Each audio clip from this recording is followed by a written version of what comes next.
Hi guys, welcome back. This is Purnima from Lesson Technologies. Today we are going to see about the core Java session. Okay. In this core Java, we are going to see about Java introduction. What is Java? How program is running and all. Okay. So first of all, what is Java? Java is a programming language like C, C++.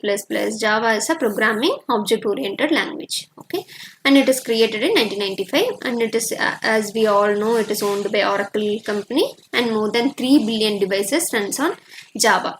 Why do we use Java? Java is very helpful for mobile applications, cloud-based application, web applications, games, window-based application, everything. So Java is that powerful, then why do we use Java? What is the advantages of Java? Java works on different platforms. Okay, it is not a platform oriented language. Java works on different platforms. Let's say Windows, Mac, Linux. As Selenium, as like Selenium, Java also runs on different languages. I mean different platforms. Okay, this is one of the popular programming languages.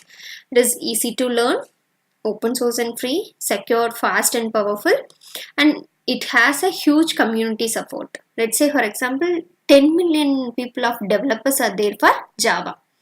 Okay, that is why we are using Java. So now we are going to see about Java components.